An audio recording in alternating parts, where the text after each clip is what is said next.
बिस्मिल्लाहिर्रहमानिर्रहीम। आप YouTube channel देख रहे हैं। पाकिस्तान और दुनिया भर के देखने और सुनने वालों को राशिद हरल का सलाम। तो आपको जैसा कि पता है, सारी दुनिया पे अब यही खबर चली है, ब्रेकिंग न्यूज़ चली है, जो इमरान खान साहब पे हमला हुआ है। कल उन्होंने प्रेस कॉन्फ्रेंस भी की थी। मैंने पिछली वीडियो में बताया था कि 4 बजे वो प्रेस कॉन्फ्रेंस करने वाले हैं, लेकिन कुछ वजूहात थी जिसके वजह से प्रेस कॉन्फ्रेंस पहले 6 बजे कर दी गई थी, उसके बाद 6:15 पे और उसके बाद 6:30 बजे। फाइनली ये आपने सुनी होगी कि प्रेस कॉन्फ्रेंस इमरान खान साहब ने की और उन्होंने डिटेल से जो चीज़ें थी वो आपके सामने रखी। तो उस पे पहले बात करते हैं। सबसे पहले तो उन्होंने डॉक्टर्स को कहा कि जो चीज़ें हुई हैं वो बताई जाएं और तफसील से बताई जाएं। उन्होंने तफसील से बताया कि कहाँ-कहाँ गोली लगी और कौन सी गोली निकाली गई और कहाँ-कहाँ ज़ख्म हुआ था। तो इसके बाद उन्होंने खुद तकरीर की, सारा प्रेस कॉन्फ्रेंस की और जो चीज़ें हुई वो बताया। कुछ ऐसी भी चीज़ें हैं जो वहाँ नहीं हुई हैं, जो वहाँ उन्होंने नहीं बताई हैं, वो मैं आज आपको बताऊंगा कि क्या चीज़ें हुई थी, वो क्या-क्या हैं। सबसे पहले तो यही बात करते हैं, तो उन्होंने क्या कहा है प्रेस कॉन्फ्रेंस में। आपने जैसा कि सुना है, पहले तो उन्होंने कहा कि मेरे मुल्ज़म बस 3 लोग हैं, जो ये राना सनाउल्लाह, शहबाज शरीफ और एक मेजर जनरल है।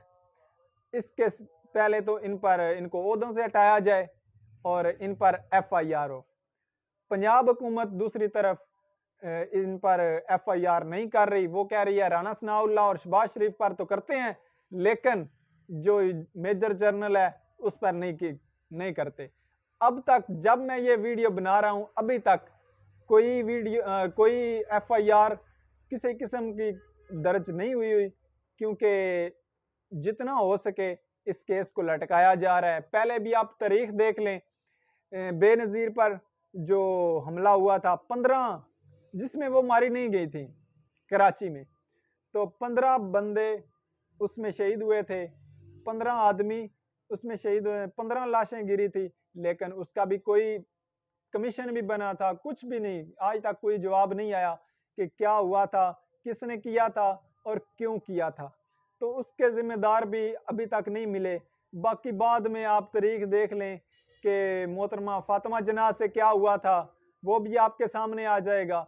आप तारीख पढ़ें तो आप सारा समझ जाएंगे कौन कौन सी काली भेड़ें थी जो ये सारा कुछ करवा रही थी।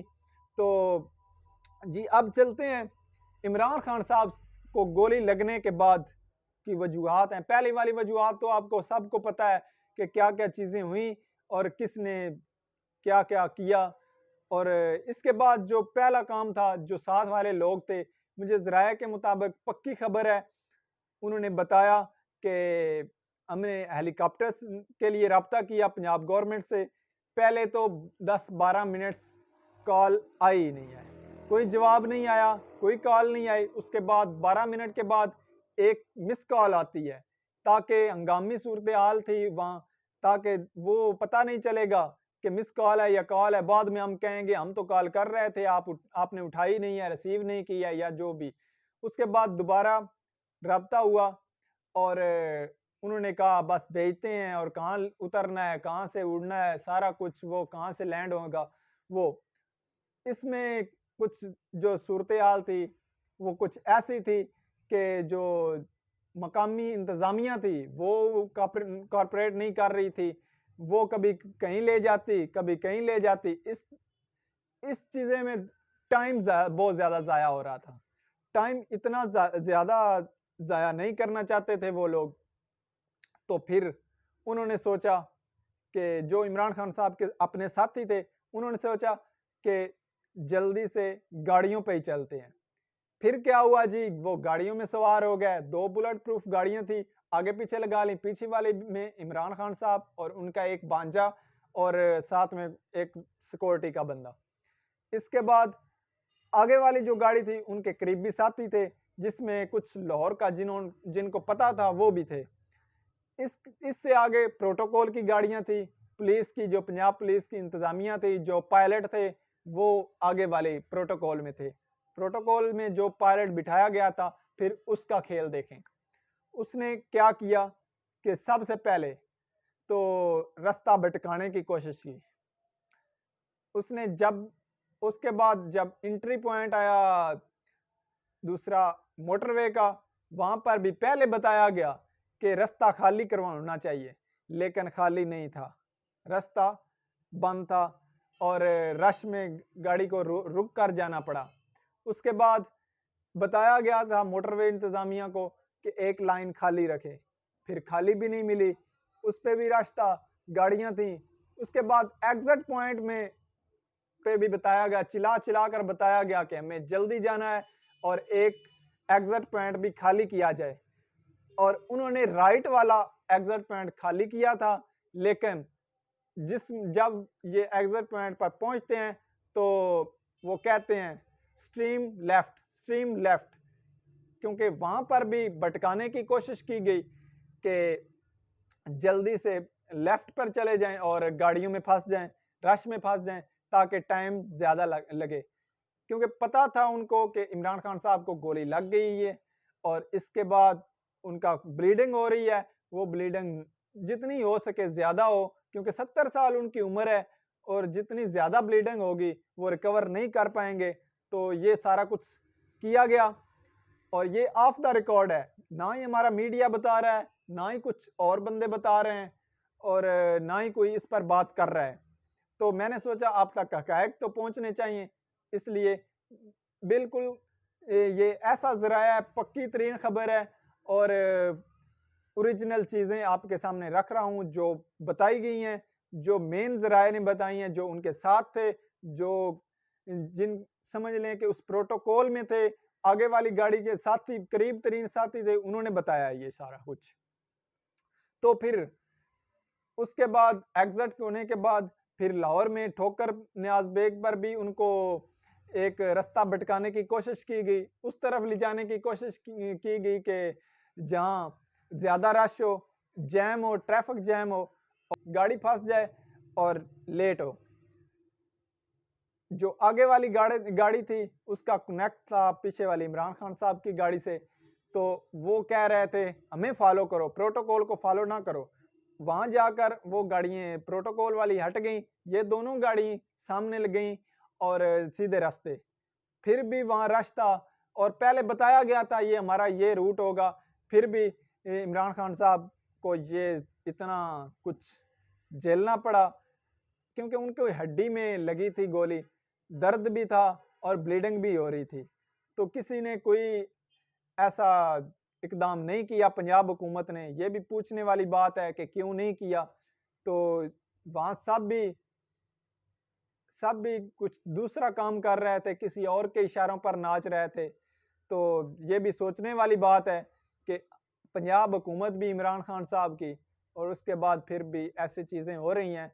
तो देखें कितना जोर लगाया गया है और कितना कुछ किन बंदों को ये खटक रहा है। इमरान खान साहब जिंदा ना हो और अल्लाह ना करे वो इस दुनिया से चले जाएं, कितनी कोशिश की जा रही है। और इसलिए कहते हैं कि इमरान खान साहब पाकिस्तान के लिए ज़रूरी हैं, क्योंकि ये हकीकी आज़ादी कोई आम चीज़ नहीं है। ये हकीकी आज़ादी वो चीज़ है कि पाकिस्तान के माफिया से, जो पाकिस्तान को जकड़े हुए है पिछले 70 साल से, इनसे छुटकारा लेना इतना आसान नहीं है। इनसे लड़ना पड़ेगा, निकलना पड़ेगा। अभी अभी भी टाइम है, अभी भी हमारे पास बहुत टाइम है कि हम निकलें घर से। जो बंदा है अपने गांव में निकले, अपने शहर में निकले, जहां कोई जो कर सकता है, छोटे से छोटी हरकत कर सकता है वो करे, कुछ भी कर सकता है पाकिस्तान के लिए आज वो करे। तो हो सकता है पाकिस्तान इन गंदे हाथों से निकल जाए और हमें छुटकारा इस माफिया से मिल जाए। तो लिहाजा आगे जी ये चीज़ें हुई। उसके बाद इमरान खान साहब पहुंचे और उनकी सारा वो ट्रीटमेंट शुरू हुआ। उनके साथ एक और भी गार्ड थे, उनको भी गोली लगी हुई थी, लेकिन बंदे कम होने की वजह से उन्होंने बताया ही नहीं कि मुझे गोली लगी हुई है, उन्होंने फर्स्ट एड नहीं ली, इमरान खान साहब के साथ आ गए। और बाद में जब ऑपरेट होने लगा इमरान खान साहब का, तब उन्होंने बताया कि गार्ड ने बताया कि मुझे भी गोली लगी है और गोली अंदर है। फिर उसके बाद उसका भी ट्रीटमेंट हुआ। तो ये सीन था पिछले पंजाब हुकूमत ने जो सीन करवाया था। बाकी आपको पता है जैसे उसको पकड़ा गया, अवाम ने पकड़ा था, कोई पुलिस ने नहीं बंदा पकड़ा था, अवाम ने पकड़ा था, फिर पुलिस ले गई, जल्दी से उसका बयान भी आ गया और उसके बाद दूसरा बयान भी आ गया। उसके बाद कुछ रिकॉर्डिंग्स की गई, कुछ जानबूझकर वायरल की गई उसकी वीडियो बनाकर। तो आपको पता है जैसे जैसे ये खेल हो रहा है और जो बंदे मुलव्वस नहीं है उनको मुलव्वस किया जा रहा है और जो मुलव्वस हैं उनको छुपाया जा रहा है। तो ये फ्रस्ट्रेशन है हुकूमत की कि कोई बंदा आप पर पहले इल्ज़ाम लगा ही नहीं रहा था, तो फिर आप क्यों ये सियासी तरीके इस्तेमाल कर रहे हैं। किसी को पहले फायरिंग करवाई, फिर उसको वो एक जुनूनी बनाने की कोशिश की, मजहबी रंग देने की कोशिश की। तो ये क्या हो गया, ये कैसे? भाई ये 90s का दौर नहीं है। अवाम समझ नहीं, अवाम को पता है कि आप किस पर मजहबी ये लगा रहे थे, मजहबी चाल, मजहबी कार्ड खेल रहे थे, किस पर? उस पर जिसने खत्म नबूवत की बात की, उस पर जिन्होंने वो नबी सल्लल्लाहु अलैहि वसल्लम रहमतुल्लाह अलमीन अथॉरिटी बनाई। तो आप कहाँ, जिन्होंने इंटरनेशनल सतह पर जाकर खत्म नबूवत पर, इस्लामोफोबिया पर आवाज उठाई। तो आप सब अवाम समझ रही है, हमें पता है कि कौन क्या कर रहा है और कितने पानी में है और क्या कुछ करने वाला है। तो आपके इरादे जो भी हैं और जैसे भी हैं, खुदारा पाकिस्तान से मत खेलें। ये ऐसी आग में आप लेकर जा रहे हैं जिससे हम निकल नहीं फिर पाएंगे। दुश्मन भी हमारे ऊपर होंगे। अब तो दुश्मनों की हमें खास ज़रूरत नहीं है, क्योंकि पहले ही जो हो रहा है हमारे मुल्क में वही काफ़ी है। तो इसके बाद जी आते हैं, मुराद सईद ने एक कॉन्फ्रेंस की थी कल, उस पर उन्होंने बहुत ज़्यादा सवालात उठाए थे अरशद शरीफ के कत्ल पर। क्योंकि कुछ लोग, मैं देख रहा था सोशल मीडिया भी, बहुत से लोग कह रहे थे अरशद भाई का मेरे साथ भी रब्ता था, मेरे साथ भी वो कन्वर्सेशन करते थे, कॉल्स होती थी। सर आपको एक बता दूं, 80 से 90% लोग झूठ बोलते हैं कि उनका अरशद से रब्ता था, नहीं रब्ता था। ये सब झूठ है, फ्रॉड है। हाँ, जिन लोगों से रब्ता था उनमें से एक करीब तरीन जो बंदा था वो मुराद सईद भी था। मुराद सईद से उनकी बात होती थी, दिन में 2-2 3-3 बार भी बात होती थी। जब ये दुबई से निकलवा रहे थे उनकी बात बिल्कुल 100% ठीक है। जराए के मुताबिक, कुछ मेरे सोर्सेज हैं उनके मुताबिक, जो उनकी बात हुई थी, जो दुबई से जब ये निकाल रहे थे, दुबई अथॉरिटीज उनके पास आई, जो भी उन्होंने कन्वर्सेशन की, आपस में बातचीत की, वो तमाम रिकॉर्ड पर हैं। और मुराद सईद उस वक्त लाइन पे था और उसने वो रिकॉर्ड की हुई हैं। तो उसके पास ये बात ठीक है, उसकी 100% मैं गारंटी देता हूं कि उसकी बात ठीक है। तो उन्होंने बहुत सारे सवाल उठाए। उन्होंने कहा कि मेरी जान को भी खतरा है और जो अरशद शरीफ के कातिल हैं उनको मैं बेनकाब करूंगा। अगर JIT बनी या जो भी एक टीम बनी जो एक न्यूट्रल किस्म की हो, जो मुतनाज़े ना हो, जब वो भी बनी तो उनके सामने भी मैं रखूंगा ये। और 3 कापियां मैंने बनाकर मुख्तलिफ जगहों पर रख दी हैं। अगर मुझे कुछ हो जाता है तो फिर भी ये बाहर आएगी और सारा कुछ पता चल जाएगा किसने ये किया था और किसने करवाया था। और चीफ जस्टिस साहब अगर बुलाएं तो उनको भी मैं ये वो सबूत दिखा सकता हूं। तो वो तो ये बात कर रहे हैं। अब सवाल बहुत सारे बनते हैं, देखते हैं कि कोई जवाब भी आता है। उन्होंने बहुत सारे सवाल उठाए हैं, उनका भी जवाब आता है। अब हमें इंतज़ार रहेगा कि उनके सवालों का क्या जवाब है। उसके बाद उन्होंने भी इमरान खान साहब पर जो अटैक हुआ उस पर भी उन्होंने बात की और तफसील से बात की। मुझसे तो ज़्यादा उनको पता है और वो करीबी हैं, उनके ज़्यादा राब्ते में। तो उन्होंने जो बात की वो भी आपने सुनी होगी। जी, इसके बाद आते हैं आज़म स्वाति पर। एक नहायत ही शरीफ और बहुत ही अच्छा ज़रफ़ का बंदा है आज़म स्वाति। शायद आप उनको जानते भी हों, कुछ लोग उनको नहीं जानते, लेकिन वो बहुत ही अच्छा एक पढ़ा लिखा बंदा है। और उसको इस तरह से थ्रेड करना, उसके बाद उसके घर की वीडियोस बनाना, उसकी फैमिली की वीडियोस बनाना बहुत ही अफसोसनाक है। आज जो उसने प्रेस कॉन्फ्रेंस की है वो हिला कर रख देने वाली है। ऐसी प्रेस कॉन्फ्रेंस आज तक मैंने अपनी पूरी जिंदगी में नहीं सुनी। इस तरह का जुल्म भी हो सकता है पाकिस्तान में, ऐसा भी किया जा सकता है। एक हाजिर सर्वस सिटिंग सेनेटर से ऐसा कुछ हो सकता है, तो आम आदमी कैसे सेव हो सकता है? ये मेरा सवाल है, इसका जवाब दीजिए। आम आदमी की कैसे जिंदगी सेव हो सकती है? उसकी क्या उसको कोई प्रॉब्लम नहीं होगी? क्या गारंटी है कि आम आदमी सेव है? आप प्रेस कॉन्फ्रेंस भी कर देते हैं बड़ी बड़ी आकर मीडिया के सामने बैठकर कह देते हैं फलां को भी थ्रेट्स नहीं था, फलां की जान की खतरा नहीं था, फलां भी सेव था। और अब आपके सामने है सारी चीजें। एक एक आदमी की अपनी जिंदगी है, अपनी जो अपनी जाती जिंदगी है, और उसके घर वाले हैं, उसकी पोतियां हैं, उसकी बच्चे हैं, और वो अब क्या सोच रहे होंगे कि उनकी वाइफ की जो वीडियो आई है और आपने उनको सेंड की है और ब्लैकमेल कर रहे हैं, क्या ये ठीक है? आपको सोचना पड़ेगा।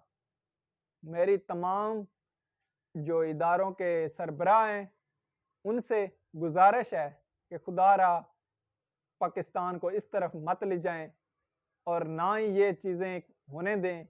ऐसी काली भेड़ों को निकाल फेंकें, उनको साइड पे करें और उनको सजा दें। अगर चलें आपने आपके वो हो सकता है कुलीग हों, आपने सजा नहीं भी देनी, कम अज़ कम उनको ये चीज़ें करने से रोक तो सकते हैं ना आप चीज़ें ठीक तो कर सकते हैं ना। आपके पास वो ताकत भी है सही करने की, तो फिर क्यों नहीं करते? उन्होंने बिल्कुल ठीक कहा था आज़म स्वाति ने। आप चीफ ऑफ आर्मी स्टाफ को भी उन्होंने कहा कि ये आपकी बेटियां भी हैं, जो उनकी पोतियां वो आप उनकी भी पोतियां ही हैं, तो खुदारा कुछ ख्याल करें। चीफ जस्टिस साहब भी उन पर भी बहुत ज़्यादा एक जिम्मेदारी है। अल्लाह ने उनको ऐसी कलम दी है कि वो इंसाफ कर सकते हैं, तो फिर क्यों नहीं कर रहे? क्यों ये काम हो रहा है? क्यों किसी की इज्जत उछाली जा रही है? एक आम आदमी से लेकर गरीब आदमी से लेकर ऊपर तक ये सारा तबका ऐसे ही रहेगा। ना ऊपर वाले की जो ऊपर हैं बड़े एमएनएज और एमपीएज हैं, उनकी भी इज्जतें महफूज नहीं है। नीचे वालों की तो फिर कैसे होंगी? नीचे वाले तो उनसे भी जल्दी पकड़े जाते हैं और उनसे भी आसान है। तो ये सारा कुछ पाकिस्तान में हो रहा है। इसके बाद लाहौर कैंट का वो देख लें, विजुअल आए हैं मेरे पास, मैंने वीडियोस देखी हैं। उसके बाद पेशावर की देख लें, कितनी अफसोसनाक है। भाई आप पर कितना अवाम आपके पीछे खड़ी होती थी। इदारे को इस नैज तक आप लेकर आए हैं कि अब अवाम आपको बुरा भला कहने से कतरा नहीं रही। अवाम क्यों चाहती है, आपको बुरा भला क्यों कहती है? आप ऐसे क्यों करते हैं कि अवाम के सामने आप बंदूकें लेकर आ देते हैं, टैंक चढ़ा देते हैं उनके सामने, उनके ऊपर? तो ये टैंक आप इंडिया वाले बॉर्डर पर क्यों नहीं ले जाते, या किसी और बॉर्डर पर क्यों नहीं ले जाते जहां इसकी जरूरत है?